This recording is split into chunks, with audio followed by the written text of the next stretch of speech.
Oke, bismillahirrahmanirrahim. Assalamualaikum warahmatullahi wabarakatuh.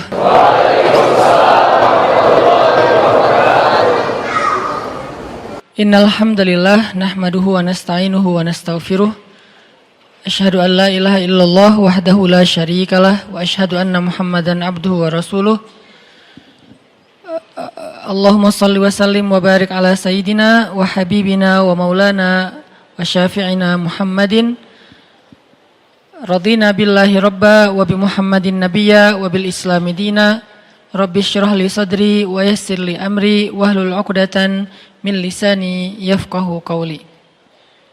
Teman-teman sekalian, anak-anak muda Kota Bandung, Jawa Barat yang dirahmati Allah Subhanahu wa taala. Kita bersyukur kepada Allah sekarang bisa duduk lagi nongkrong di rumah Allah.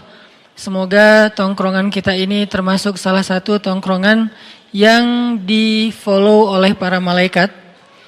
Karena emang setiap hari Allah mengutus sekian banyak malaikat ke muka bumi, berjalan di antara gang-gang di bumi untuk mencari tongkrongan zikir dan tongkrongan ilmu. Dan ketika malaikat ketemu dengan salah satu di antara tongkrongan zikir dan ilmu, apalagi isinya anak-anak muda, malaikat akan sangat excited dan nge-mention malaikat-malaikat yang lain dengan bahasa halummu ilayya. Kesini, di sini ada tongkrongan ilmu, tongkrongan zikir oleh anak muda. Sehingga kemudian semua malaikat yang tadi diutus oleh Allah buat nyari tongkrongan zikir akan berkumpul di antara mereka. Lalu ngedoain mereka, nge-mention nama mereka satu persatu. Jadi ketika kita sibuk untuk berzikir, malaikat sibuk untuk nyebut nama kita. Dimention nama kita satu persatu untuk didoakan di hadapan Allah Subhanahu wa taala. Ya Allah, rahmati fulan namanya gitu ya. Ya Allah, ampuni dosa fulan. Ya Allah, ya Allah, ya Allah. Satu persatu disebutkan namanya oleh malaikat dan didoain terus-terusan sampai akhir dari majelis tersebut. Dan semoga kita termasuk orang yang namanya paling sering dimention oleh malaikat dalam doa-doa mereka karena sering duduk di dalam tongkrongan ilmu. Ditambah lagi kita nongkrongnya bukan di sembarang tempat, tapi nongkrongnya di rumah Allah, tempat yang paling mulia di muka bumi, sehingga siapa yang paling sering nongkrong di rumah Allah untuk mencari ilmu, maka dia yang paling besar harapannya untuk dimudahkan Allah nongkrong di dalam surga Allah Subhanahu wa taala. Malam ini kita akan melanjutkan pembahasan ayat-ayat Al-Quran yang berkaitan dengan harapan atau bahasa Arabnya roja, bahasa Inggrisnya hope, atau kalau kita berdoa itu disebut dengan munajat. Berdoa itu disebut dengan munajat, curhat, apalagi berharap, kemudian yang paling standar itu berdoa kepada Allah. Nah, kita akan bahas tentang ini. Tapi sebelum kita membahas tentang ini, coba teman-teman buka Al-Quran, surat Al-Qasas. Kita akan coba lihat tentang pentingnya berharap kepada Allah Subhanahu wa taala dalam kisah Nabi Musa alaihissalam. Surat Al-Qasas itu surat 28, dimulai dari ayat 14.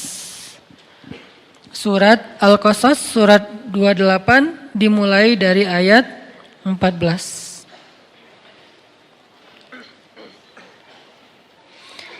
Jadi sharing atau nongkrong bareng yang kita lakuin Rabu malam ini sejak udah sekitar sebulan lebih, mulai kita masukin konten yang lebih ke membedah atau merenungkan ayat-ayat Al-Quran. Kayak pertama dimulai dengan surat Ad-Duha. Saya nggak tahu berapa kali pertemuannya, tapi mudah-mudahan udah cukup kebayang nih. Kemudian dilanjutkan dengan surat Al-Insyirah atau Asy-Syarah yang juga mudah-mudahan jadi kayak motivasi buat kita supaya berlapang dada. Nah, malam ini kita akan coba bedah satu paragraf dari surat Al-Qasas, surat 28 ayat 14. Sebetulnya ayatnya sampai ayat 28 ya, satu lembar. Cuman kalau kita baca semuanya waktu kita terbatas, jadi hanya baca beberapa ayat saja tentang berharap kepada Allah Subhanahu wa taala. Bahasa lainnya mungkin ar-raja atau munajat atau doa atau termasuk juga tawakul. Tawakul itu bahasa Indonesianya tawakal. Orang Arab nyebutnya tawakul, tapi kita nyebutnya tawakal. Kalau tawakal itu lebih ke kata kerja, tapi kalau tawakul itu udah menjadi sebuah kata sifat. Oke, kita baca dari mulai ayat berapa? 14. A'udzu billahi minasy syaithanir rajim. Silakan.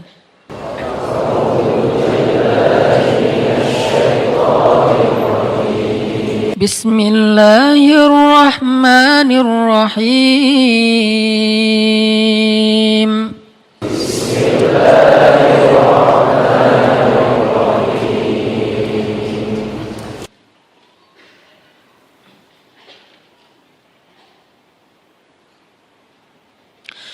ولما بلغ أشده واستوى آتيناه حكما وعلما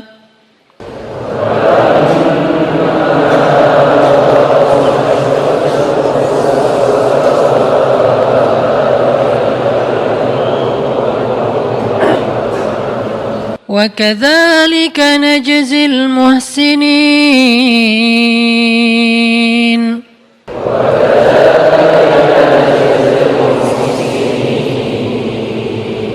ودخل المدينة على حين غفلة من أهلها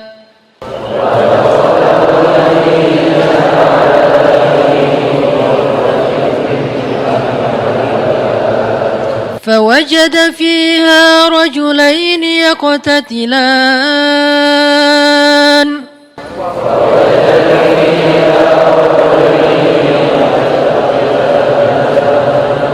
هذا من شيعته وهذا من عدوه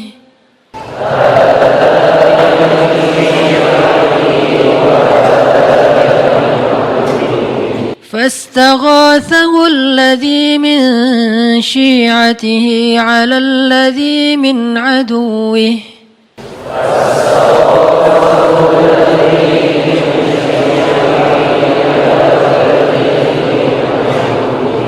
فوكزه موسى فقضى عليه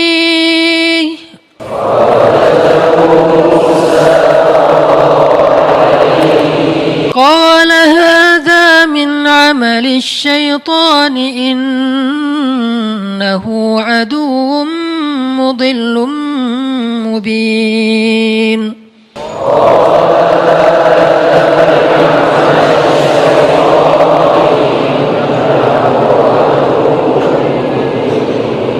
قال رب إني ظلمت نفسي فاغفر لي فغفر له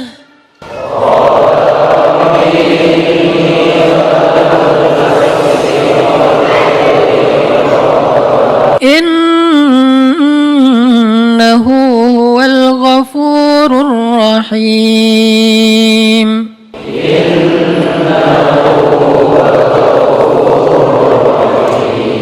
قال رب بما أنعمت علي فلن أكون ظهيرا للمجرمين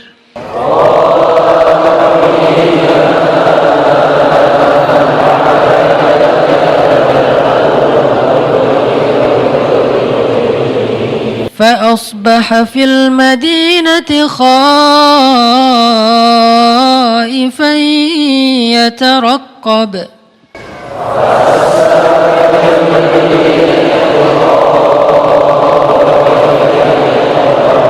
فإذا الذي استنصره بالأمس يستصرخه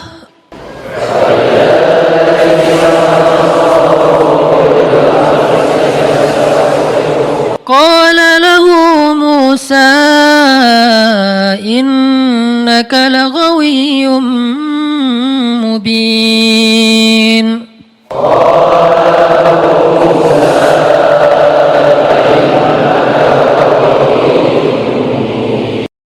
لما أن أراد أن يبطش بالذي هو عدو لهما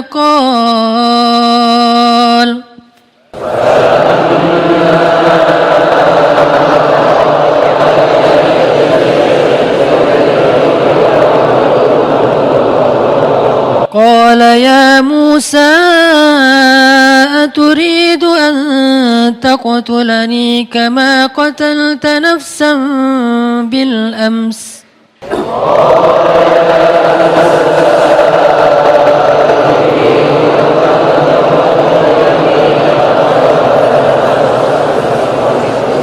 إن تريد إلا أن تكون جبارا في الأرض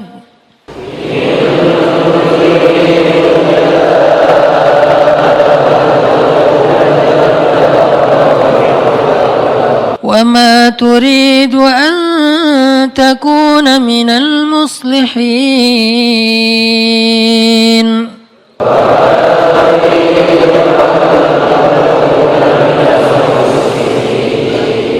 وجاء رجل من أقصى المدينة يسعى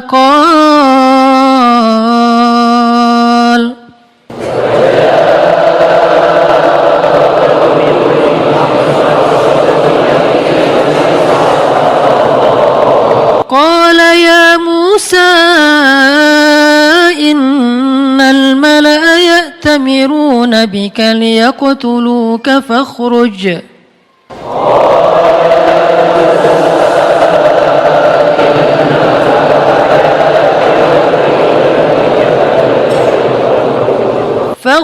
إني لك من الناصحين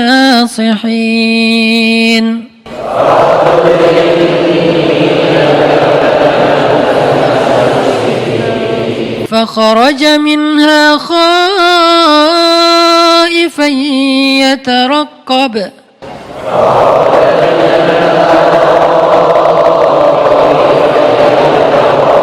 قال رب نجني من القوم الظالمين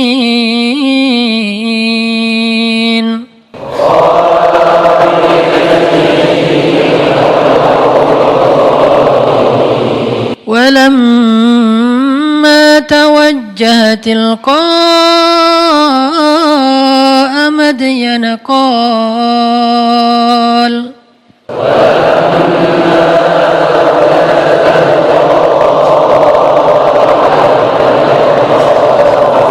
قال عسى ربي أن يهديني سواء السبيل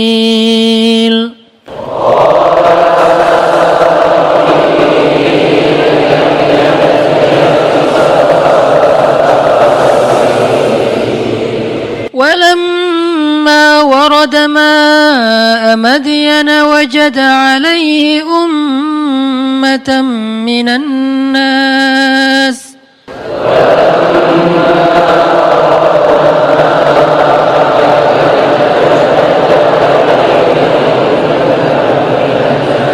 وجد عليه أمة من الناس يسقون ووجد من دونهم امرأتين تذودان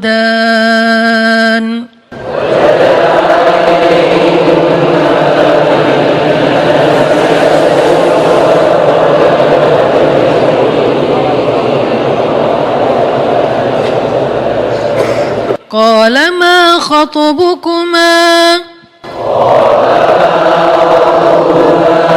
قالتا لا نسقي حتى يصدر الرعاء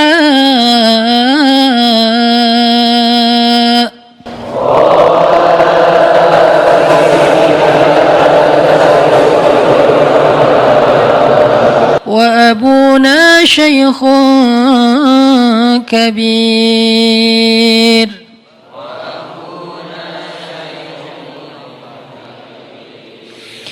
فسقى لهما ثم ثم تولى إلى الظل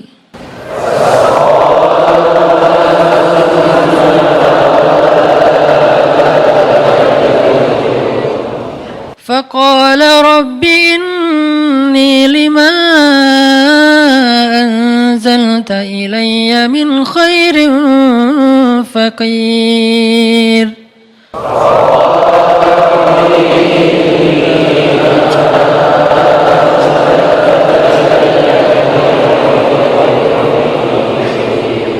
فجاءته إحداهما تمشي على استحياء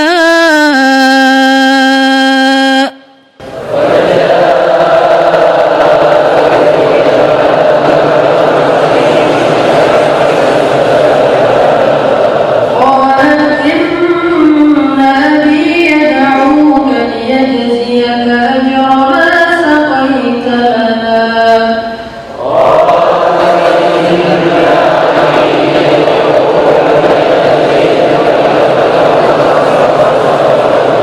فلما جاءه وقص عليه القصص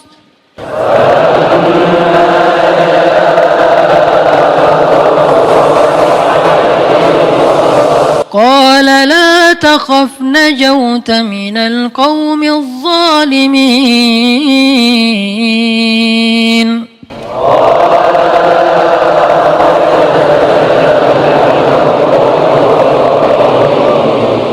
قالت إحداهما يا أبت استأجره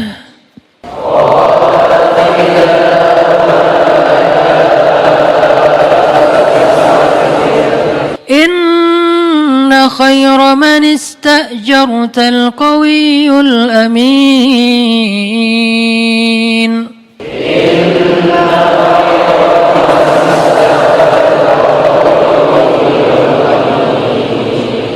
قال إني أريد أن أنكحك إحدى ابنتي هاتين على أن تأجرني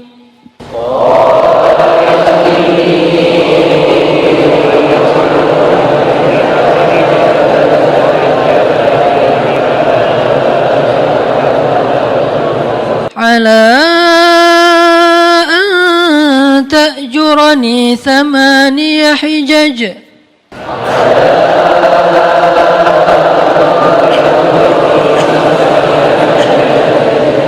فإن أتممت 10 فمن عندك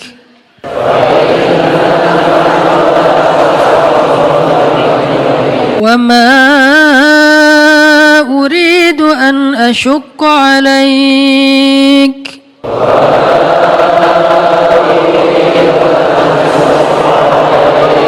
ستجدني إن شاء الله من الصالحين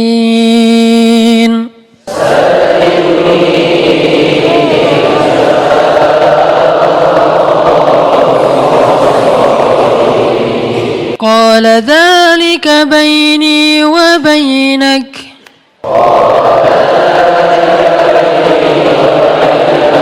أيما الأجلين قضيت فلا عدوان علي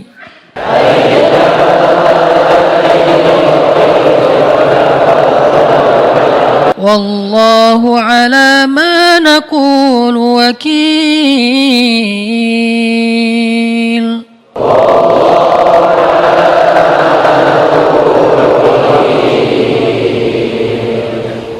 Jadi selesai. Alhamdulillah. Oke, kita coba renungkan terjemahannya. Challenge-nya buat teman-teman adalah menemukan dari paragraf ini berapa kalimat Musa berdoa atau berapa kali Musa berdoa. Saya bacain dulu terjemahannya. Dan setelah dia atau Musa dewasa dan sempurna akalnya, kami anugerahkan kepadanya hikmah kenabian dan pengetahuan. Dan demikianlah kami memberi balasan kepada orang-orang yang berbuat kebaikan.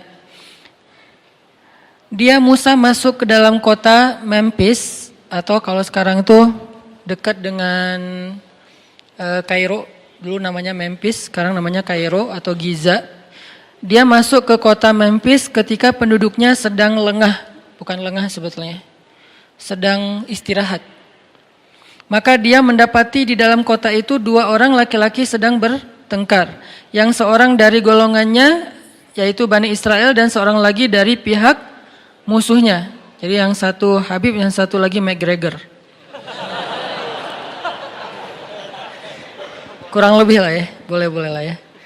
Orang yang dari golongannya meminta pertolongan kepadanya. Nah, ini agak kurang nih sih. Orang yang dari golongannya, siapa golongannya? Orang Bani Israel ya, meminta pertolongan kepada Musa untuk mengalahkan orang yang dari pihak musuhnya. Lalu Musa bukan meninju, mendorong. Kalau meninju wajar kalau dia terbunuh. Ini hanya mendorong, makanya Musa kaget. Dan matilah musuhnya itu tiba-tiba. Dia Musa berkata, ini bukan perbuatanku, ini perbuatan setan. Sungguh setan itu adalah musuh yang jelas dan menyesatkan. Maksudnya pas Musa ngedorong itu setan ikut-ikutan gitu. Jadi double-double. Akhirnya orangnya mati. Musa berdoa, ya Tuhanku, sesungguhnya aku telah menzalimi diriku sendiri, maka ampunilah aku. Maka Allah mengampuninya, sesungguhnya Allah dialah yang maha pengampun lagi maha penyayang. Dia Musa berkata, ya Tuhanku, demi nikmat yang telah engkau anugerahkan kepadaku, maka aku tidak akan menjadi penolong bagi orang-orang yang berdosa lagi. Maksudnya, dia udah gak mau lagi nolongin orang-orang yang kayak gitu.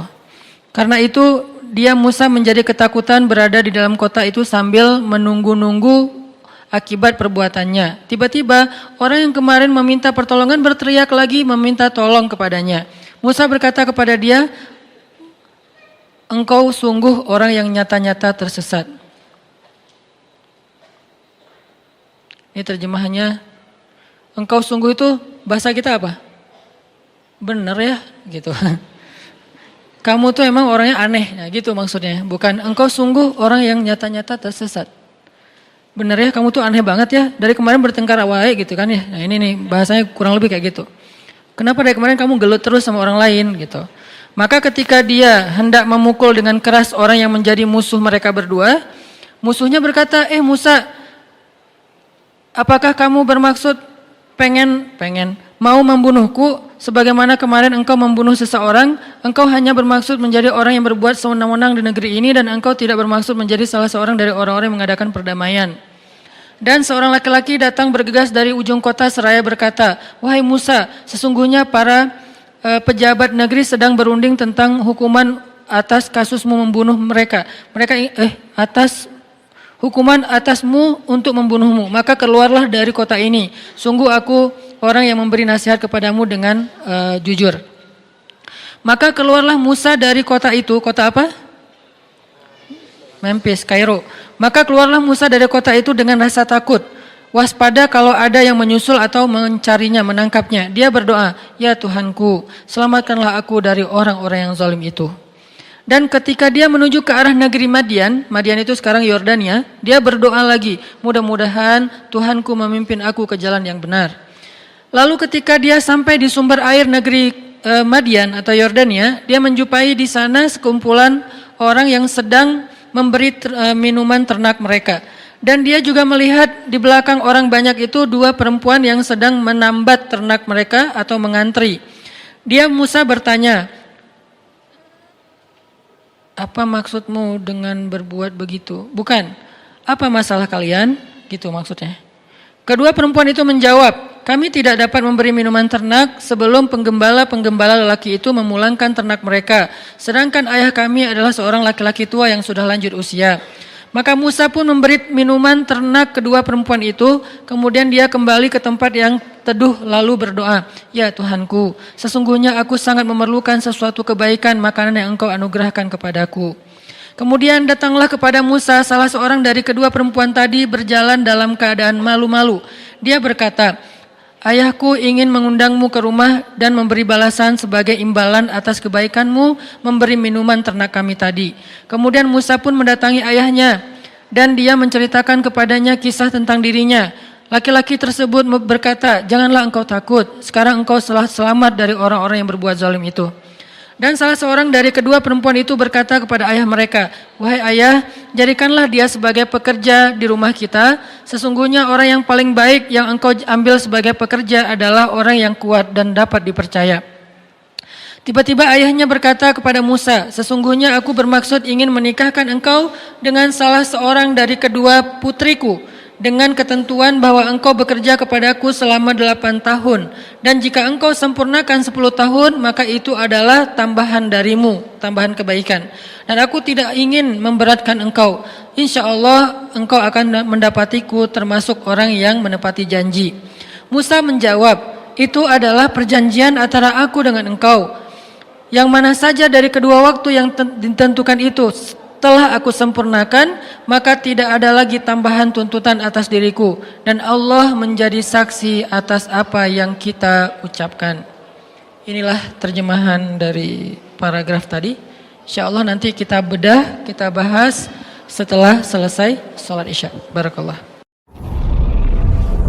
Malam ini kita akan coba bedah kisah Nabi Musa alaihissalam di episode, sebutlah episode kedua, masa Nabi Musa usia remaja. Oke teman-teman, bismillahirrahmanirrahim. Kita lanjutkan pembahasan surat yang tadi kita baca. Tadinya pengen baca cuman setengah, tapi keenakan karena emang sifat dari Al-Quran itu kan sebetulnya kalau kata Utsman bin Affan, kalau hati kalian, bukan nggak enak juga nerjemahinnya. Kalau bahasa aslinya tuh kalau hati kalian bersih, maka kalian tidak akan pernah merasa bosan terhadap Al-Quran. Kalau saya sih bukan karena hati bersih, karena pengen bersihin hati. Jadi merasa kayak butuh baca lebih banyak, dan salah satu surat yang buat saya sih paling favorit itu selalu surat-surat atau ayat-ayat tentang kisah ya. Jadi kalau baca ayat kisah tuh rasanya kayak nonton film. Apalagi kisah para anbiya. Kebayang langsung imajinasi kolosalnya, imajinasi adegan-adegan dramatisnya. Itu langsung kayak nonton film, terus kayak menikmati banget alur-alurnya. Nah ini termasuk surat ataupun kisah tentang Nabi Musa alaihissalam. Teman-teman kalau perhatiin kisah Nabi Musa di Al-Quran itu agak acak memang. Kayak misalnya kisah pertama tentang Nabi Musa di Al-Quran itu surat apa? Al-Baqarah. Karena di Al-Baqarah itu kan langsung masuk cerita Bani Israel ya. Setelah cerita tentang Nabi Adam, langsung Musa Bani Israel dengan Bani Israelnya. Nah, justru di Al-Baqarah itu kisah kisah Musa lebih ke episode ke berapa? Udah bukan di awal-awal itu. Episode ketika Musa udah keluar dari Mesir. Justru cerita di Al-Baqarah itu ketika Musa sudah keluar dari Mesir. Kalau yang di awal-awal justru di Al-Qasas. Al-Qasas yang awalnya Musa kecil. Musa baru lahir, dihanyutkan ke Sungai Nil. Kemudian nanti episode keduanya yang tadi kita baca, Musa remaja. Dengan kasus, salah satu klimaksnya di episode itu adalah Musa, apa? Klimaksnya? Musa menikah. Itu klimaksnya. Dan itu penting ya. Jadi di episode kedua itu klimaksnya Musa menikah. Kalau episode pertama klimaksnya Musa dihanyutkan ke Sungai Nil. Kalau yang kedua klimaksnya Musa menikah, nanti ketiga ada di surat Toha. Ketika Musa udah nikah dan pengen balik ke Mesir ya. Terus di tengah jalan dapat wahyu untuk berdakwah kepada Firaun. Allah tunjukin beberapa bukti kekuasaan Allah. Klimaksnya adalah ketemu Firaun. Nanti balik lagi ke Al-Qasas dan Toha sama tuh mengisahkan episode tentang ketika Musa mendakwahi Firaun. Lalu nanti sampai puncaknya adalah belah laut. Nah, episode berikutnya Musa setelah belah laut, setelah Mesir, yaitu di Palestina yang ada di surat Al-Baqarah. Dan episode berikutnya nanti ada di surat Al-Kahfi. Musa ketika udah kayak selesai semua era-era dakwah dia, sekarang mulai mencari seseorang yang laki-laki soleh pengen belajar sesuatu yang baru lagi dari orang itu. Yaitu Musa dengan adegan Khidirnya. Puncaknya ditinggalkan oleh Nabi Khidir. Jadi adegan-adegan bersama Nabi Khidir. Jadi cerita Nabi Musa itu di Al-Quran sangat banyak. Bisa dibilang Nabi yang di Al-Quran dikisahkan paling banyak selain Rasulullah SAW adalah Musa alaihissalam. Kalau Nabi Muhammad wajar karena Al-Quran diturunkan kepada beliau. Tapi kalau Musa, beliau punya Taurat. Tapi kenapa di Al-Quran kisahnya panjang banget? Saking banyak sekali adegan-adegan yang luar biasa dari kisah Nabi Musa dan inspiring banget buat kita baca. Kalau Yusuf panjang tapi satu surat doang. Kalau Ibrahim banyak surat tapi nggak sepanjang Musa. Kalau Musa itu panjang banget. Kalau Zakaria misalnya ada di 2 atau 3 surat nggak terlalu panjang juga lah. Maryam oke, tapi Musa lebih panjang dari mereka semuanya. Dan ini malam ini kita akan coba bedah kisah Nabi Musa alaihissalam di episode, sebutlah episode kedua, masa Nabi Musa usia remaja. Disebutkan oleh Allah Subhanahu wa taala di ayat berapa tadi teh? 14. Walamma balagha asyuddah wastawa atainahu hukman wa ilma. Ketika Musa sudah berusia asyuddah, usia cukup. Berapa usia cukup? Kata sebagian ulama usia cukup itu adalah usia cukup menikah. Usia cukup di sini adalah usia cukup menikah. Perlu kita cari tahu berapa? Ada ikhtilaf, jadi aman ya. Ada sebagian ulama mengatakan usia cukup di sini adalah 20 tahunan. Sudah belum? Oh ya. Yeah. Berarti sudah asyuddah. Sudah cukup tuh. Jadi walamma balagha asyuddah, ketika Musa sudah berusia cukup, sebagian ulama mengatakan 20-an tahun. Sebagian yang lain mengatakan 30-an tahun. Kenapa? Karena usia 30 tahun sampai 40 tahun itu adalah usia ideal seorang laki-laki. Usia ketika bertemu 2 kebaikan pada dirinya. Pertama secara fisik dia sudah sempurna, kedua secara akal dia sudah bijaksana. Kalau di atas 40 tahun mulai nih fisiknya berkurang sedikit demi sedikit. Tapi gak langsung drastis, 40 tahun terus tiba-tiba jadi lemah, enggak juga sih. Pelan-pelan nih berkurang, tapi idealnya bertahan antara 30 sampai 40 tahun. Setelah 40 tahun fisiknya mulai berkurang sedikit demi sedikit, akalnya tetap sempurna. Di bawah 30 tahun fisiknya sempurna, akalnya belum sempurna. Nah yang paling sempurna itu usia antara 30 sampai 40. Dan itulah usia Nabi Ayub ketika Allah sembuhkan. Nabi Ayub sakit sekitar usia 80 tahun. Lalu ketika Allah sembuhkan, mandi dengan air di bawah kaki beliau, tiba-tiba beliau jadi muda lagi. Mudanya beliau kata sebagian besar ulama tafsir adalah di usia antara 30 sampai 40 tahun. Karena itulah usia paling ideal. Dan itu juga yang menjadi patokan usia penduduk surga. Penduduk surga itu kata Allah usianya sebaya. Arti sebaya rata-rata antara 30 sampai 40 tahun. Dan itulah usia penduduk surga. Jadi kalau belum usia 30 tahun, belum sempurna syaratnya nih. Di atas 40 tahun udah agak-agak gimana kita. Jadi usia yang ideal itu antara 30 sampai 40 tahun. Walaupun itu gak berlaku kepada semua orang. Ada orang yang usia 20 tahun tapi dia melakukan karya-karya yang bahkan orang 40 tahun belum melakukannya. Seperti Muhammad Al-Fatih. Atau kalau para anbiya itu seperti Nabi Yusuf alaihissalam, Nabi Yahya alaihissalam, Nabi Isa alaihissalam, nabi-nabi yang keren, yang masih muda-muda tapi udah dapat ilmu. Nabi Yahya itu bukan usia remaja malah. Yahya khudil kitaba biquwwah wa atainahul hukma Sobiyya, kami berikan kepada Yahya itu hukmah. Hukmah ini adalah ilmu yang banyak ketika dia masih berusia sobiyya, masih anak-anak, seusia akbar. Seusia akbar udah jadi nabi. Udah duduk depan terus kita dengerin. Seusia akbar. Yahya, Isa juga kayak gitu. Kalau Isa malah dikasih kemampuan berbicara, usia masih dalam gendongan ibunya. Cuman ngomongnya cuma sekali doang, setelah itu udah gak bisa ngomong lagi kecuali secara normal. Artinya nggak berlaku kepada setiap orang. Ada juga misalnya kayak sahabat usia belasan tahun udah memimpin pasukan yang prajuritnya itu sahabat senior. Siapa sahabat ini?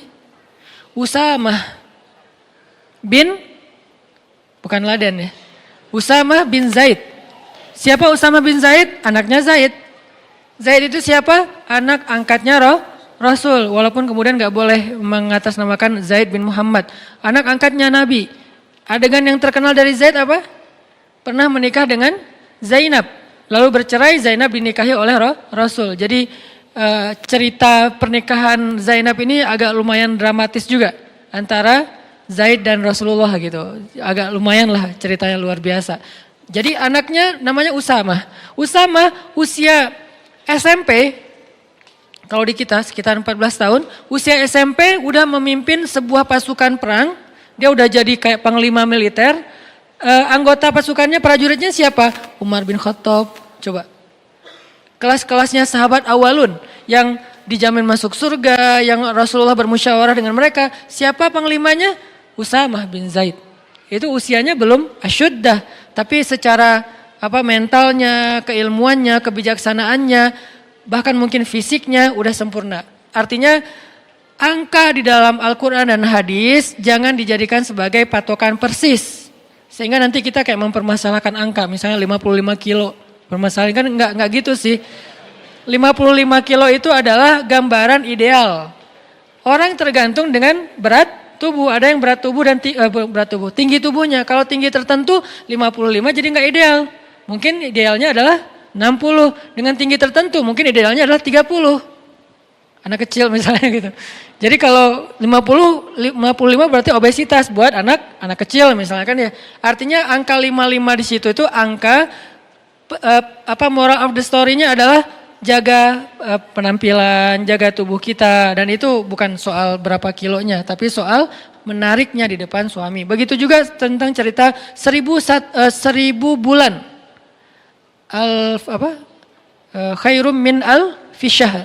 Lebih baik daripada 1000 bulan. 1000 bulan di sini artinya bukan dihitung 1000 bagi 12. Berarti 80-an tahun sekian. Enggak kayak gitu bahasa Arab. Bahasa Arab kaidahnya ketika nyebut angka bisa bermakna persis angka itu, juga bisa bermakna kiasan, artinya banyak. Jadi 1000 bulan artinya lebih daripada seumur hidup kita, karena usia kita kan rata-rata antara 60 sampai 80 tahun ya. Berarti khairum min alfi syahr, lebih baik daripada 1000 bulan artinya lebih baik daripada kita beribadah seumur hidup kita. Itu maksud dari istilah-istilah angka di Al-Quran, di hadis, dalam budaya bahasa Arab. Jadi kita tahu dulu culture dari budaya itu. Kayak Nabi mengatakan misalnya, lebih baik daripada beribadah di Masjid Nabawi 60 tahun.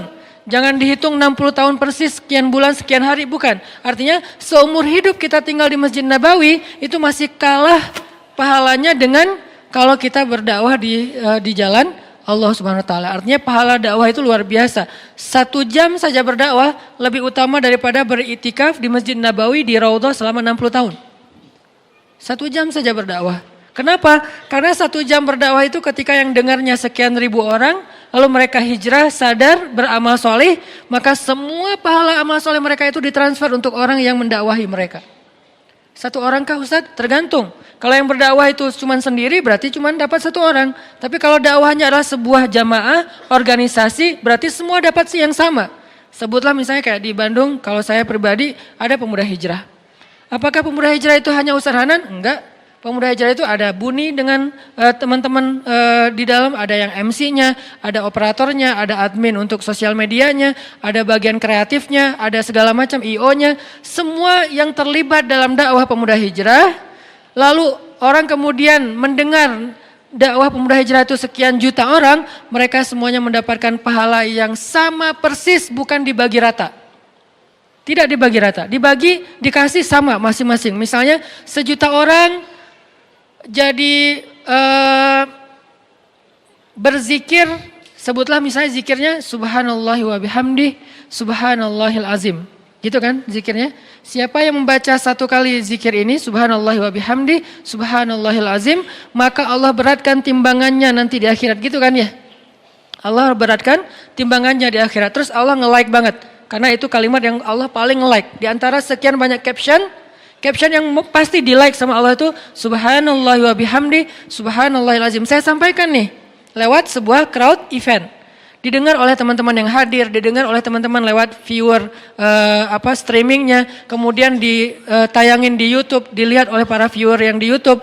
Sekian juta, sebutlah 1 juta orang yang mendengar nasihat ini. Dan ini sederhana untuk diamalkan. Lalu 1 juta orang ini mengamalkan subhanallahi wa bihamdi subhanallahil azim. Sekali aja seumur hidup, enggak usah sering. Sekali aja, 1 1 juta orang. Berarti setiap panitia yang terlibat dalam dakwah ini masing-masing mendapatkan 1 juta kali subhanallah wa bihamdi subhanallahil azim. Bukan 1 juta bagi sekian panitia, bukan. Masing-masing satu panitia dapat 1 juta. Kayak gitu cara matematika pahala di sisi Allah. Makanya wajar kalau Nabi mengatakan 1 jam berdakwah atau berjihad lebih utama daripada 60 tahun beribadah. Dua-duanya amal solih. Tapi kalau dibandingkan jauh. Ahli ibadah udah zikir habis-habisan, keren. Tapi kalau ada orang yang berdakwah langsung kesalib. Itulah kenapa dakwah itu harus jadi salah satu hobi kita. Ustadz saya kan bukan penceramah, gak apa-apa. Karena dakwah itu bukan cuma ceramah. Dakwah itu programming. Buat saya dakwah itu social engineering. Mengarahkan masyarakat kepada yang lebih baik, itulah dakwah. Bisa dengan cara ceramah, bisa dengan programming, bisa dengan konsep, bisa dengan fasilitas, bisa dengan apapun yang kita miliki. Teman-teman punya potensi apa? Sekedar network. Saya kenal dengan orang yang bisa support dakwah Ustadz. Misalnya kayak nyadiain tempat gitu untuk acara tabligh akbar. Saya kenal orangnya, akhirnya dia kayak yang memediasi. Jadi tabligh akbar di situ dia dapat pahala sebanyak orang yang datang ke tempat itu. Padahal dia nggak bayar apapun, nggak sumbangin apapun, nggak donasi apapun, cuma network doang. Yang lain misalnya bentuknya repost di sosial media, dia nge-repost. Alhamdulillah nih bagus nih boosternya, di-repost sama dia. Maka sebanyak orang yang mendengar nasihat itu lewat repostan dia dapat pahala sebanyak itu.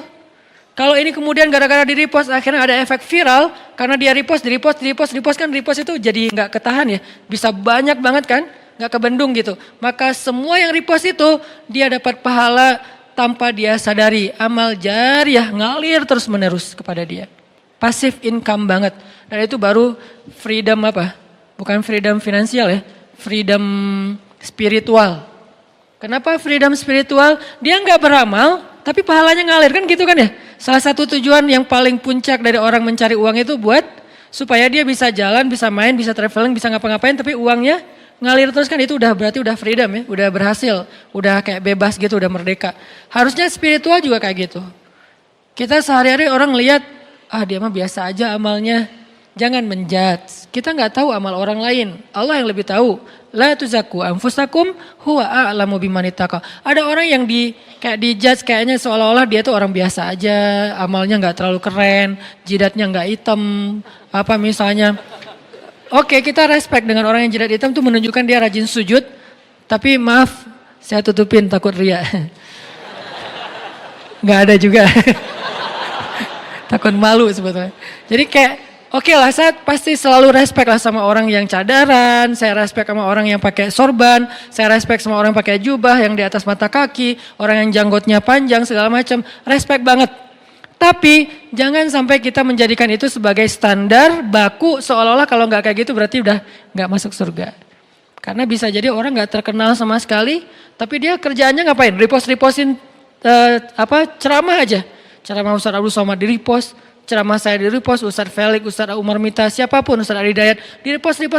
Dia kayak beramal soleh itu lewat itu. Atau dia bikin kayak apps gitu atau apalah untuk ngebantu dakwah para ustadz. Pokoknya dia pengen dakwah ini berkembang. Saya ustadz gak bisa ceramah tapi bisa membuat ceramah ustadz itu viral. Biar beri saya kesempatan. Akhirnya dia bikin. Akhirnya banyak sekali pahala dari yang dia dapatin. Ini namanya dakwah. Balik lagi kepada pembicaraan tadi, angka dalam bahasa Arab tidak selalu persis maknanya angka kayak gitu. Tapi juga bermakna banyak, bermakna lebih, dan seterusnya. Nah Musa ketika usianya sekitar 20 atau 30 tahun, tapi saya lebih condong dengan pendapat ulama yang mengatakan 20 tahun. Karena nanti dia masih ada masa melamar seorang cewek dan bekerja selama 10 tahun, jadi usia 30 tahun, kemudian Musa menikah. Maka Allah berikan kepada dia hukman wa ilma. Hukman wa ilma. Apa bedanya hikmah dengan ilmu? Kalau ilmu itu adalah, kalau dalam bahasa ayat ini ilmu itu adalah wawasan, pemahaman, ilmu pengetahuan. Kalau hukman, kebijaksanaan. Orang yang Allah berikan nubuwah biasanya diberikan hukma wa ilma. Sama kayak Nabi Yahya, wa atainahul hukma sabiyya. Kami berikan dia kebijaksanaan. Jadi usia 20 tahun Nabi Musa itu udah bijaksana. Dan puncak dari kebijaksanaan, apa puncak dari kebijaksanaan? Kata Nabi, Ra'sul hikmah makhafatullah. Puncaknya bijaksana itu adalah takut kepada Allah. Puncaknya. Jadi orang gak disebut bijaksana kalau dia gak takut kepada Allah. Kalau gitu Ustadz kita jadi kayak budak. Emang namanya juga hamba. Hamba itu kan bahasa lain budak kan. Dan sifat dasar dari seorang hamba itu takut kepada tuannya. Dan kalau dia udah takut kepada tuannya, dengan rasa takut itulah dia menjaga diri dari berbuat dosa, mengecewakan, membuat tuannya marah. Dan itulah puncak dari kebijaksanaan. Sehingga kata Allah, innama yakhsyallaha min ibadihil ulama. Sesungguhnya yang takut kepada Allah di antara hambanya adalah orang yang berilmu. Jadi bisa dibilang, ciri orang yang berilmu takut kepada Allah.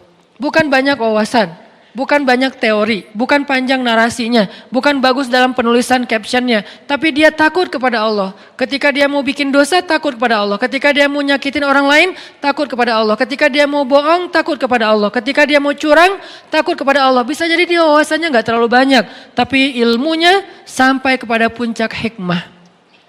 Tanya sama diri kita masing-masing. Apakah yang kita pelajari setiap Rabu malam atau di taklim-taklim yang lain udah bikin kita takut sama Allah belum? Atau itu sekedar kayak wawasan doang gitu. Oh ya gue udah tahu, oh ya baru tahu, oh ya lucu juga ya, oh ya seru ya, oh ya. Ini mungkin baru sekedar wawasan dan entertain. Kita pengen nyari ilmu yang bikin kita takut sama Allah.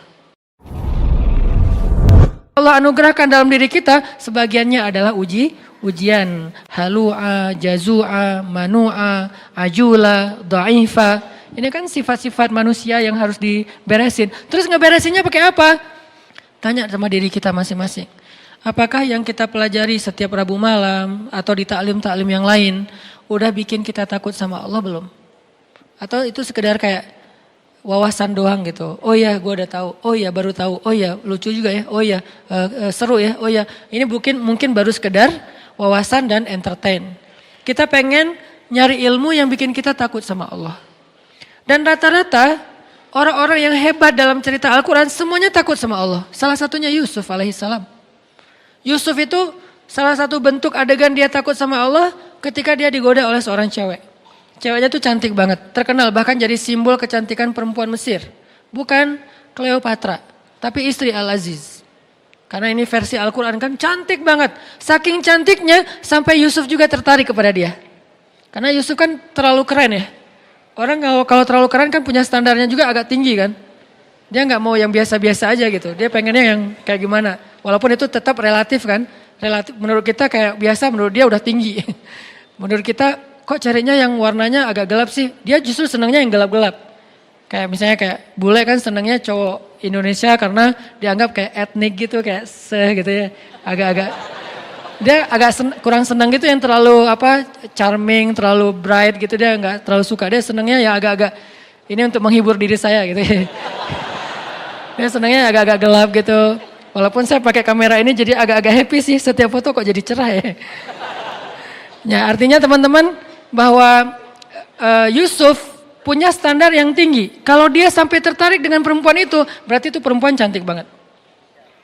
Wahammat bihi, wahamma biha. Ceweknya suka sama dia, dia juga suka sama cewek itu. Kayak gitu ayatnya, ham. Ham itu ada rasa gairah. Yusuf itu normal, suka sama cewek. Jadi bukan, gue malas sama dia. Kenapa? Soalnya dia cewek. Nah ini bahaya nih.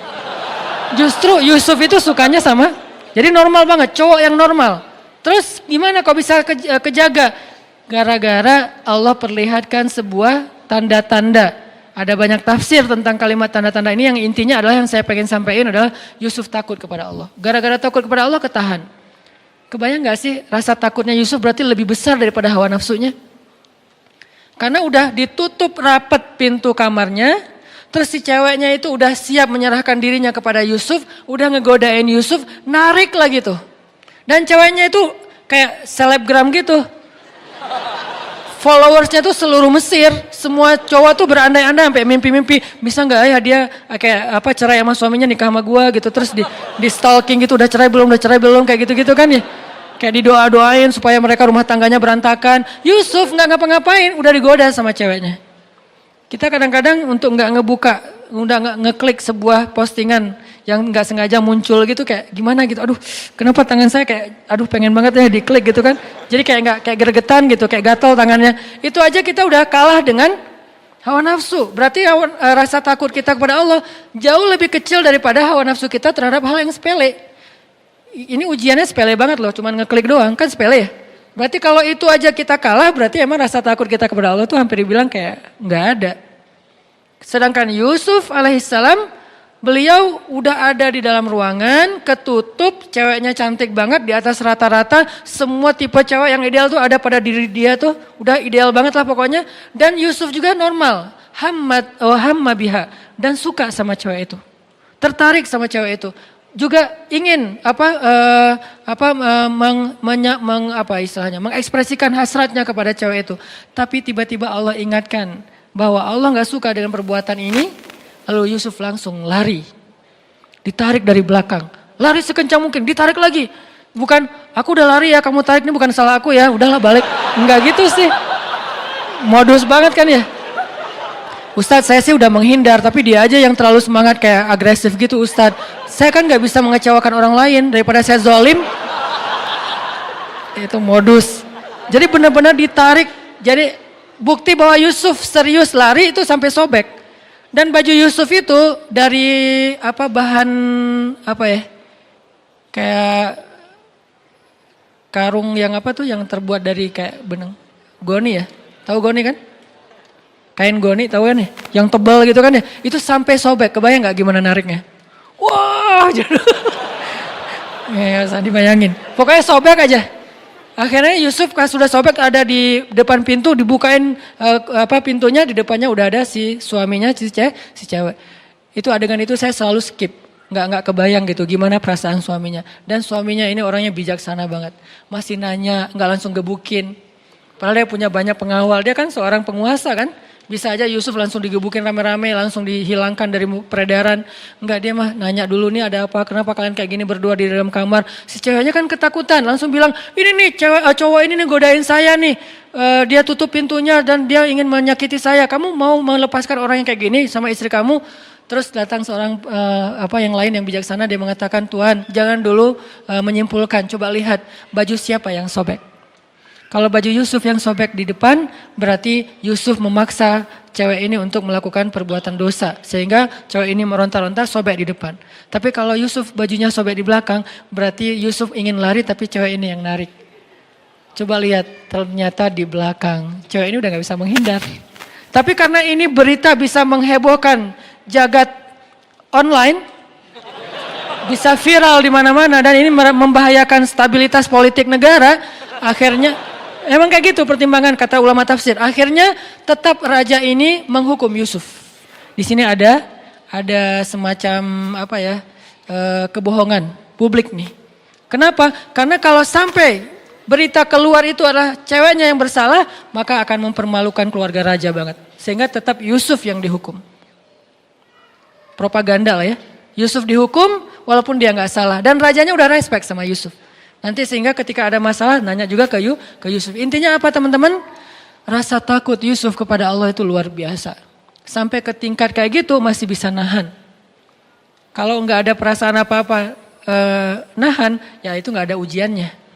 Jadi ketika kita normal, Ustadz normal kan, Ustadz tertarik sama lawan jenis, ya Yusuf juga normal.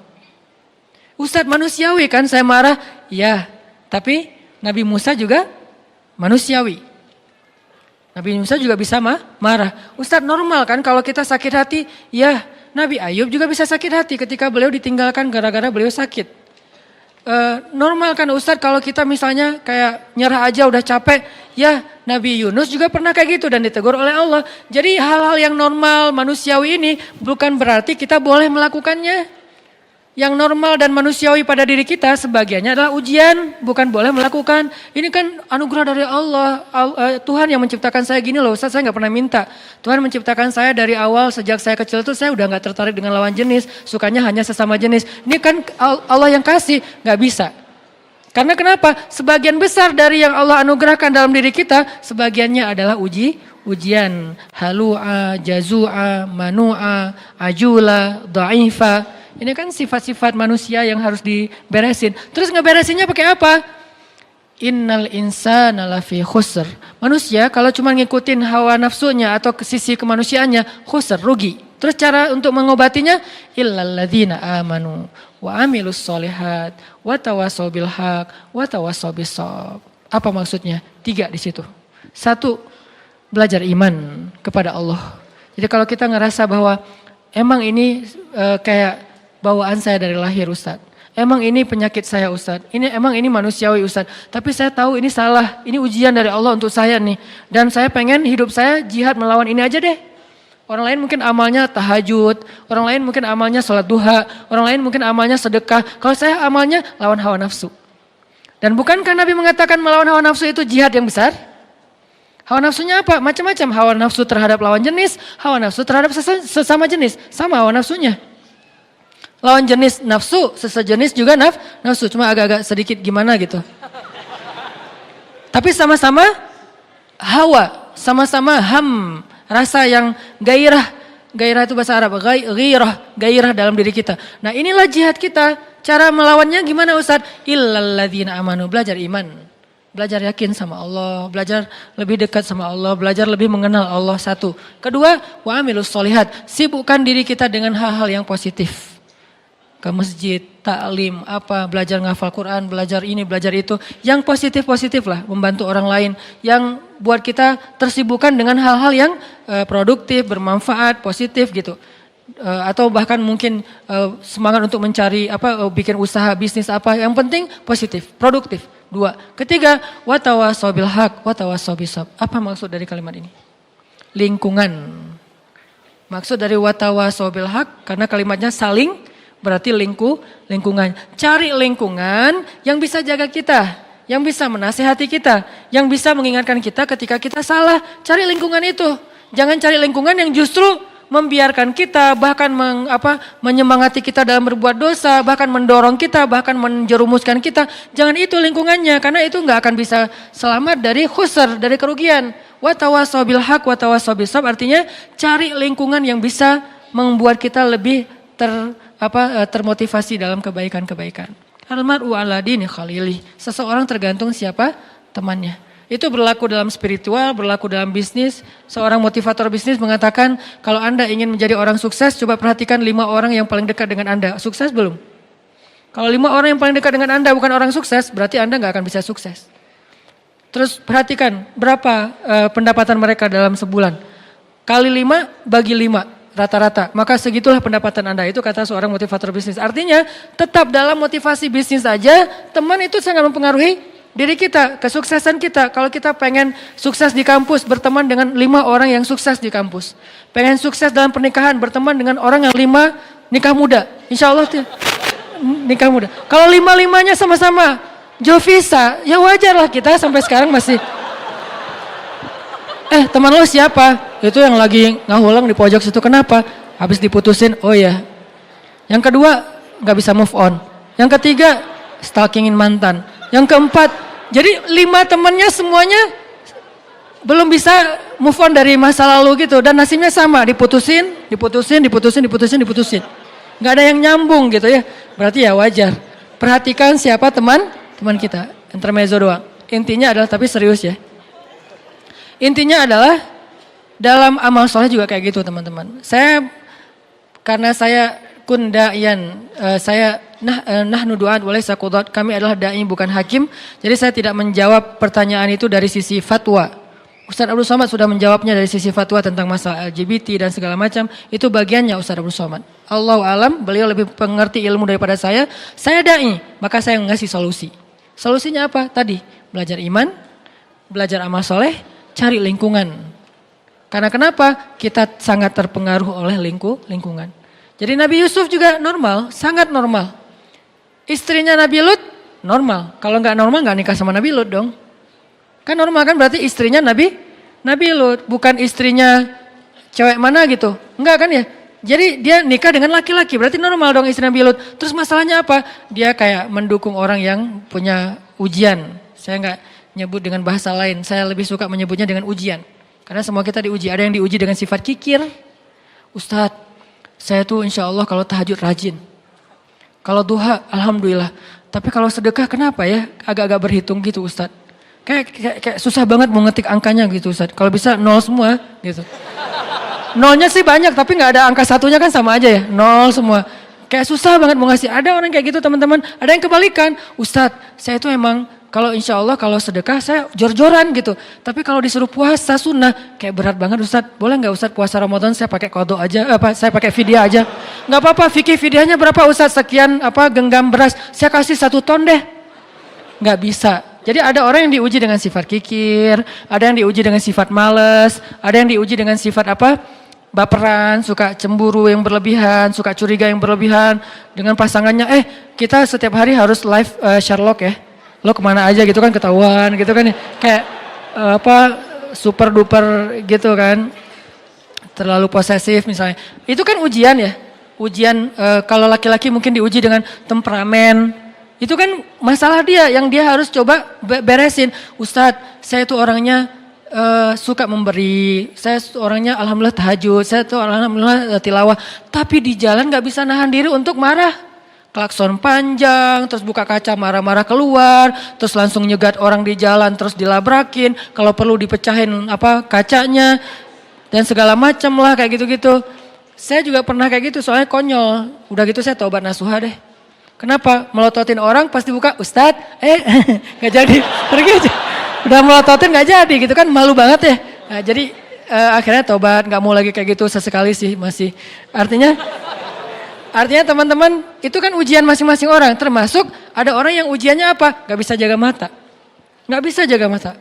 Susah banget gitu. Yang lain dia bisa. Zikir. Astagfirullah, astagfirullah, astagfirullah. Subhanallah, subhanallah, subhanallah, subhanallah. Subhanallah. Jadi dia tuh kayak lidahnya tuh gampang berzikir. Tapi matanya tuh susah nunduk gitu. Ngelihatnya ke atas aja. Kalau di TSB.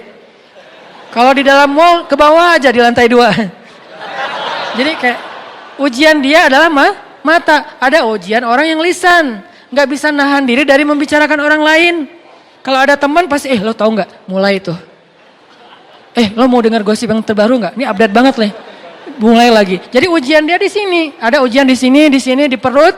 Ada juga yang kalau bahasa Nabi itu di antara perut dengan lutut. Ujiannya adalah hawa nafsunya. Semua orang dikasih ujian oleh Allah untuk dia survive dengan ujian itu. Dan mungkin itulah jalan dia ke surga. Termasuk orang yang tadi ujiannya suka kepada sesama jenis, itu ujian dia. Saya nggak mau menjudge dengan istilah penyakit atau apa, itu bagian ustadz yang lain. Buat saya itu ujian buat teman-teman yang punya masalah ini. Coba kita beresin. Bukan dia doang yang punya ujian, kita juga punya, cuman beda. Kalau ujian yang lain misalnya kayak ujiannya tuh susah untuk ngelupain kesalahan orang. Ujiannya tuh susah untuk ngobatin sakit hati. Ujiannya itu kayak susah khusyuk dalam sholat. Asal udah sholat, asal udah takbir, banyak ide. Allahu Akbar. Oh iya benar tuh. Jadi asal udah takbir dapat banyak ide gitu. Jadi kayak kalau dia udah mentok, buat sholat pura-pura. Bisa pas itu dapat ide gitu. Pas pura-pura gak keluar ide. Oh harus beneran ternyata, wudu beneran, Allahu Akbar. Tuh kan dapat ide beneran ya.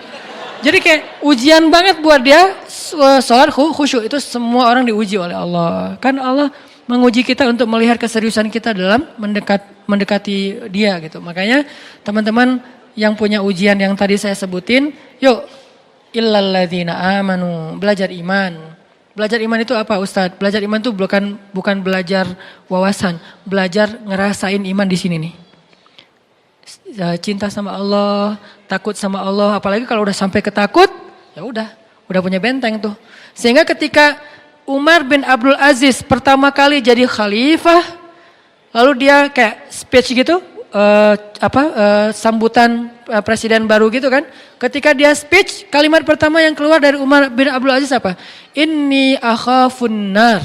Saya takut kepada neraka. Itu kalimat pertamanya Umar bin Abdul Aziz ketika menjabat sebagai presiden. Takut kepada neraka. Itulah yang membuat dia gak bisa tidur malam hari kecuali mau mencari tahu apa masalah rakyatnya. Itu yang membuat dia akhirnya mengeluarkan semua hartanya untuk kebutuhan rakyatnya. Sampai gelang-gelang istrinya diambil. Dia bilang kepada istrinya, yang aku atau gelang. Maksudnya gimana? Kalau kamu pilih aku, maka berikan gelang itu untuk rakyat. Kalau kamu pilih gelang, maka aku tinggalkan kamu secara baik-baik, kita jalan sendiri-sendiri. Kayak gitu Umar bin Abdul Aziz. Jangan langsung dipraktekin ya. Karena Umar bin Abdul Aziz ngomong kayak gitu setelah mendidik istrinya sekian tahun. Dan istrinya juga bukan perempuan biasa. Ummul Ayal, perempuan ini namanya Fatimah, itu juga anak raja, orang hebat banget, soleha banget. Makanya Umar bin Abdul Aziz tahulah level istrinya. Sehingga dia bilang, yang gelang atau aku? Setelah dijelaskan oleh Umar bin Abdul Aziz, apa kata jawaban istrinya? Wahai Umar bin Abdul Aziz, yang bukan cuman gelang, dunia dan seisinya kalau kamu minta aku berikan selama Allah ridho kepadaku. Itulah istri yang soleha.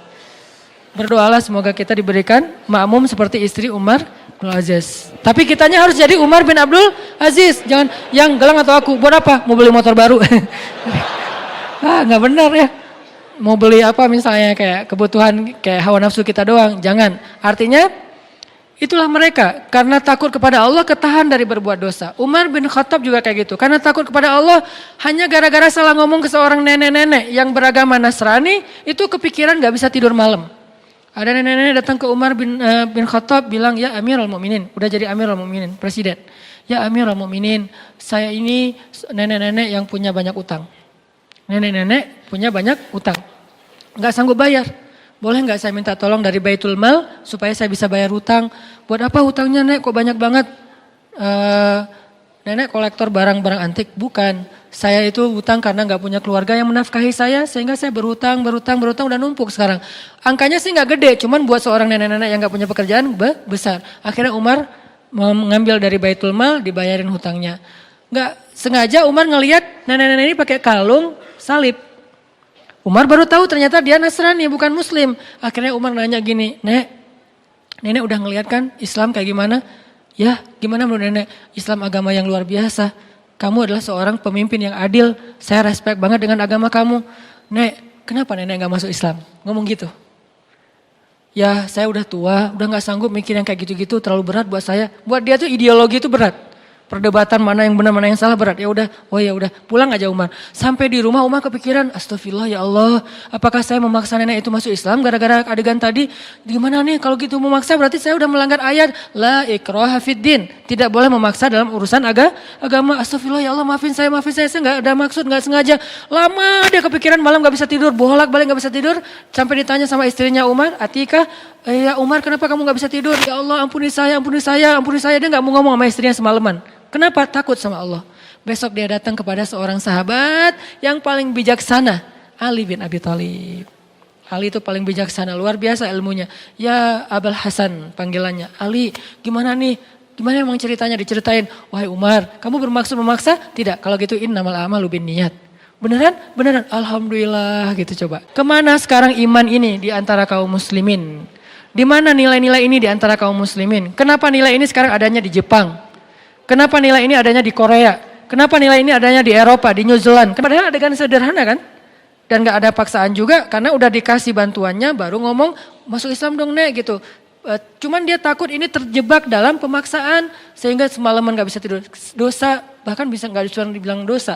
Kesalahan kayak gitu aja bikin Umar gak bisa tidur. Kebayang gak kesalahan yang lebih gede dari itu? Sampai ada seorang ibu-ibu yang masak batu tuh, ngerebus batu karena anaknya kelaparan. Terus Umar lewat, ibu kenapa ibu ngerebus batu? Karena saya gak punya makanan, terus mau ngerebus apa lagi? Terus ngapain direbus batunya kan gak akan matang-matang juga. Ini hanya untuk membuat anak saya berpikir bahwa saya lagi masak makanan, dia gak akan nangis lagi sampai dia tertidur. Kasihan banget nasibnya. Anaknya sampai harus berpikir, mak lagi masak apa? Nih, lagi masak nih, ntar ya tunggu ya, ini udah mendidih nih. Oh ya ditunggu sampai tidur. Lalu dia bilang, saya akan tuntut Umar di hadapan Allah nanti di akhirat. Langsung gemetar Umar. Umar itu pasti lebih tangguh daripada Habib kan? Yang kalau nyekek McGregor, kalau Umar cuma giniin doang paling. Kenapa? Setan aja takut sama Umar. Kalau ini kan baru McGregor yang takut sama Habib nih. Ini setan, takut sama Umar. Umar lewat, setan, kita ngambil jalan itu aja. Malas ada Umar lewat situ. Setan.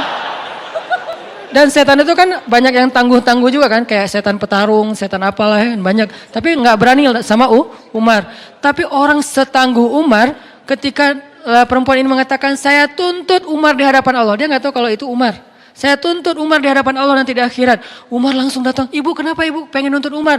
Karena dia yang memimpin kami tapi dia membiarkan kami terlantar dan kelaparan. Umar langsung gemetar, nangis, langsung dia lari menuju ke Baitul Mal, dia cari gandum, dia pikul sendiri gandum itu seorang diri. Pembantunya pengen memikul gandum itu, dia mengatakan, apakah kalian sanggup memikul dosa saya nanti di hari kiamat? Pembantunya juga orang-orang soleh yang beriman. Enggak akan berani, ya udah sendiri aja udah. Karena kalau udah bawa-bawa dosa kan gak ada yang berani ya. Ini hidup bersama orang-orang soleh itu kayak gini teman-teman. Jadi satu negara, satu masa, semuanya soleh. Jadi semua yang kita dengar itu adalah tentang Allah, Rasul, akhirat, surga, neraka. Jadi kayak indah gitu hidupnya teh. Nah, akhirnya Umar memikul sendiri, langsung bukan cuma mikul taruh, bu udah ya, udah gak ada lagi urusan dengan Umar ya. Enggak, langsung ibu ganti batunya buang aja. Masukin terus diaduk sama Umar sampai jadi roti, disuapin kepada anak kecil yang tadi udah kelaparan banget. Sampai udah beres, baru Umar pergi. Setelah Umar pergi, pembantunya mengatakan, bu ibu tahu gak siapa orang tadi? Siapa? Dialah Amirul Mukminin Umar bin Khattab. Ibu itu tersenyum dan mengatakan, ya Allah saya cabut tuntutan kepada Umar bin Khattab di akhirat. Gak jadi dituntut. Lalu pembantu ini memberitahu kepada Umar udah dicabut tuntutannya. Alhamdulillah sujud syukur Umar. Ini modal takut. Makanya Nabi mengatakan Ra'sul hikmah makhafatullah. Puncaknya ilmu itu, puncaknya hikmah itu adalah takut kepada Allah. Kan kita pernah dengar cerita dua orang yang jual beli tanah dulu. Gara-gara sama-sama takut pada Allah. Yang satu jual tanah, yang satu beli. Udah selesai jual beli tanah, transaksi udah beres. Yang beli tanah itu, tanah kebun gitu, nyangkul-nyangkul. Nemu emas di dalam tanah kebun yang baru dia beli. Langsung dia cari saudaranya yang tadi jualin tanah ke dia. Bro gitu, akhi. Saya dapat emas dari kebun kamu. Oh alhamdulillah itu kalau gitu. Enggak, justru innalillah. Coba. Innalillah kenapa? Ini kan harta kamu. Jadi saya enggak mau ngambil ini. Ini saya balikin ke kamu. Enggak. Ini bukan harta saya. Kan saya udah jual tanahnya. Tapi kan kamu jual tanah bukan jual emas. Kalau jual emas saya juga enggak akan sanggup beli. Tapi kan dengan apa yang ada di dalamnya. Tapi transaksinya enggak ada kalimat itu. Enggak ada kalau ada emas nanti akan jadi hak saya. Enggak kan. Pokoknya itu udah saya jual lah hak kamu. Enggak, saya enggak berani nanti pada dituntut di akhirat. Enggak mau. Akhirnya dorong-dorongan emas. Kalau zaman kita tarik-tarikan emas, kalau dia tuh dorong-dorongan emas, ini punya kamu, enggak punya kamu. Dibilangin punya kamu, enggak. Bertengkar gara-gara enggak mau dapetin emas, kebayang enggak tuh solehnya. Kalau sekarang bertengkar karena pengen dapetin emas. Akhirnya, terus gimana nih? Pokoknya saya enggak terima. Kenapa enggak terima? Masa emas ini milik saya? Harusnya kan milik kamu. Aneh. Ini pertengkaran paling aneh dialognya. Saya juga enggak terima, enak aja kamu mengklaim itu milik saya, kan harusnya milik kamu. Jadi saling mengklaim dia enggak punya emas. Ini aneh banget nih. Modalnya apa? Makhafatullah, takut kepada Allah. Akhirnya datang ke hakim. Hakimnya juga bingung. Kenapa bingung? Takut kepada Allah. Karena ketika dia salah memberi keputusan, dia akan dituntut di hadapan Allah nanti. Sebetulnya gaji dia lebih kecil daripada tuntutan nanti di akhirat. Buat dia bingung, gimana nih? Ya Allah beri saya petunjuk. Gini aja deh. Kamu punya anak? Punya. Laki perempuan, laki. Kamu punya anak, laki perempuan. Oh ya udah, kalau laki-laki nggak bisa. Laki perempuan oke ya, nikahin anak kalian, kasih emas ini sebagai mahar. Gimana bro? Ya terserah anaknya juga sih. Ya udah kita tanya ke anaknya. Pas tanya ke anaknya, ya aku sih terserah ayah. Udah beres. Akhirnya menikahlah putra dan putri dari dua orang ini yang bersengketa. Dan emas ini menjadikan modal pernikahan mereka. Masya Allah, makhafatullah. Kemana sekarang iman ini di antara kaum muslimin? Di mana nilai-nilai ini di antara kaum muslimin? Kenapa nilai ini sekarang adanya di Jepang? Kenapa nilai ini adanya di Korea? Kenapa nilai ini adanya di Eropa, di New Zealand? Kenapa bukan di Saudi Arabia, di Mesir, di Timur Tengah, di Indonesia yang negara dengan mayoritas kaum muslimin? Kemana semua teks-teks mulia yang luar biasa dalam Islam? Karena kita hanya menjadikannya wawasan, bukan iman. Ilmu tidak menjadi kebaikan kalau hanya sekedar wawasan di sini. Dia baru menjadi sesuatu ketika dia berasa di hati, lalu kita jadikan itu sebagai perilaku kita sehari-hari. Makanya teman-teman, ini baru satu ayat ya. Ayat 14, belum sempat bahas yang lain, gak apa-apa deh ya. Arti hukma wa ilma kayak gitu. Itulah gambaran tentang Musa. Jadi kebayang sekarang gimana solehnya Musa, gimana taatnya Musa, karena Allah sendiri mengatakan dia dapat hikmah. Itu gambaran hikmah. Dalam sisi moral, dalam sisi spiritual, itu hikmah artinya. Sehingga ketika kita tahu arti hikmah, sekarang kita kebayang gimana solehnya Musa. Kalau kita anggap hikmah itu sekedar wawasan, kita nggak kebayang solehnya Musa itu kayak gimana. Soleh banget, hal yang paling detail aja soleh. Di zaman Ibnu Mubarak, ada seorang laki-laki minjem kalau nggak salah Ibnu Mubarak, kalau nggak salah beliau meminjam pulpen, pena gitu. Pena dulu kan dari kayu ya, bukan pena yang bertinta, penanya doang, nggak ada tintanya. Minjam pena dari kayu tertentu gitu, kayu yang sebetulnya murah banget di Irak, apa di Basra, apa di Kufah gitu. Saya lupa juga nama ulama, nanti dicek lagi di beberapa kajian. Nah, beliau minjam, terus karena kayak terburu-buru gitu, kebawa penanya. Kebawa sampai ke Hijaz. Hijaz itu di daerah Arab Saudi. Baru pas buka-buka bagasinya, buka-buka tasnya, ini kan pena yang saya pinjam beberapa hari yang lalu. Akhirnya dia balik lagi ke Irak hanya demi mengantarkan pena itu. Kenapa? Ketika ditanya oleh pemilik pena, jawabannya apa? فَمَنْ يَعْمَلْ مِثْقَالَ ذَرَّةٍ خَيْرًا يَرَهُ وَمَنْ يَعْمَلْ مِثْقَالَ ذَرَّةٍ شَرًّا يَرَهُ. Siapa yang berbuat dosa walaupun sekecil zarrah, apalagi ini lebih gede daripada zarrah, maka nanti akan dipertanggungjawabkan di akhirat. Khauf, takut kepada Allah Subhanahu wa taala. Makanya orang-orang yang berilmu itu takutnya kepada Allah itu luar biasa. Belum lagi nanti bentuk ketakutan mereka kepada Allah itu kalau baca Quran nangis.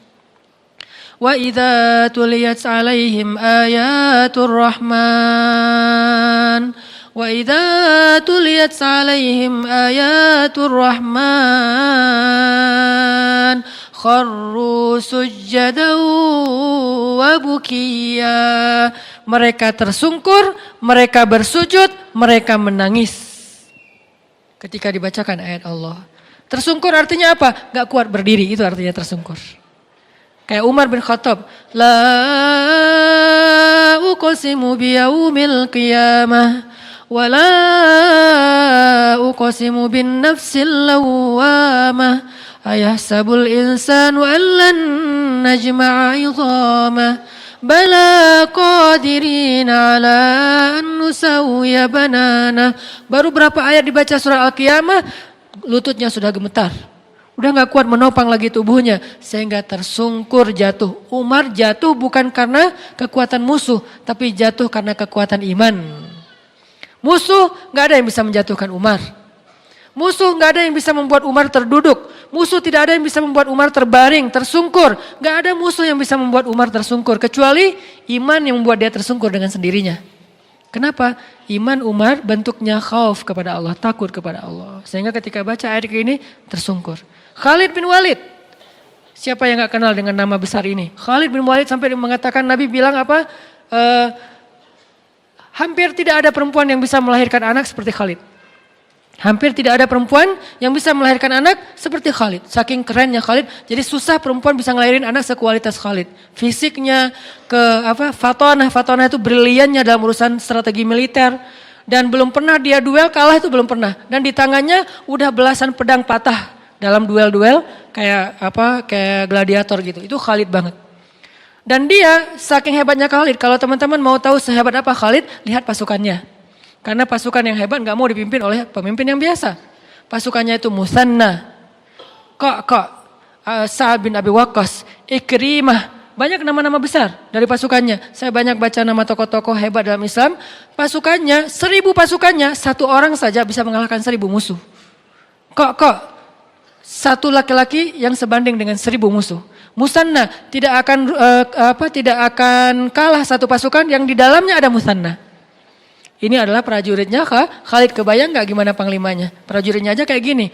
Nah Khalid yang luar biasa dahsyatnya ketika baca surat Al-Muddathir sampai tentang ayat bapaknya yaitu Walid Al-Mughirah.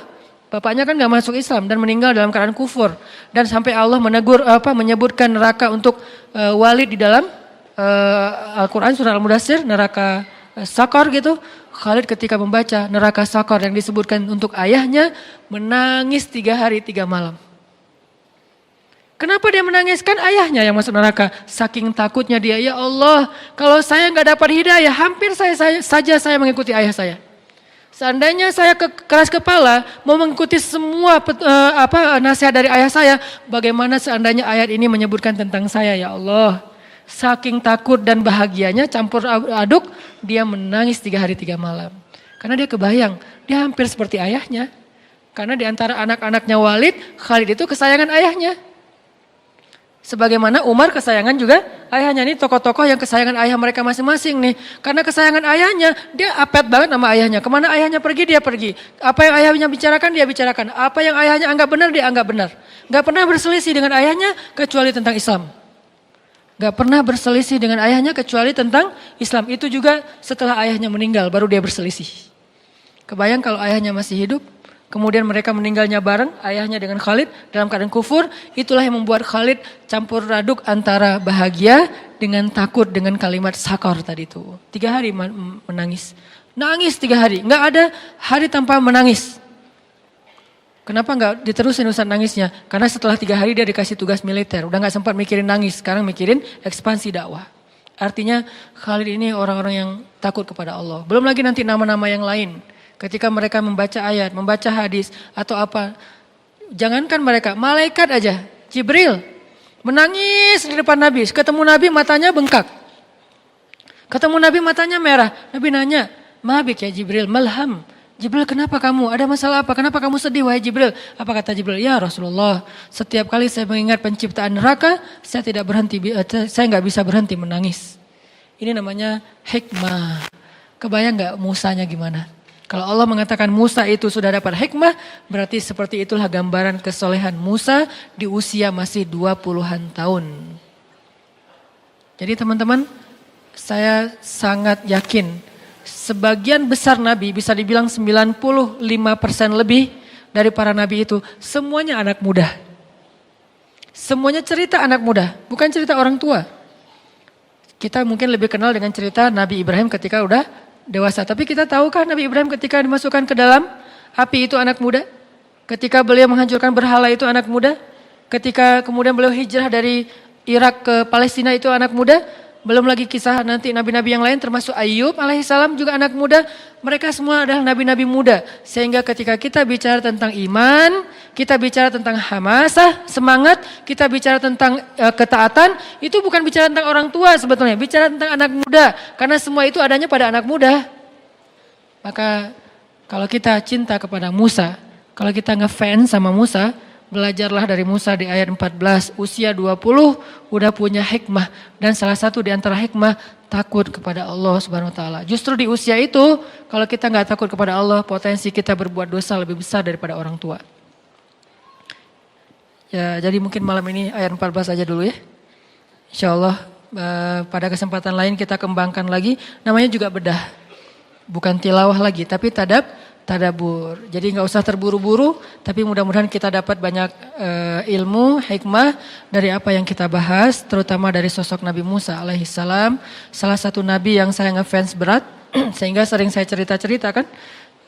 Selalu cerita Musa kecil, Musa dewasa, Musa remaja. Karena emang buat saya sih, Musa itu salah satu nabi yang paling keren lah. Di antara para nabi, walaupun semuanya keren-keren. Mudah-mudahan kita bisa mengamalkan apa yang kita dengar. Semoga Allah SWT mengistiqomahkan hati kita di jalannya.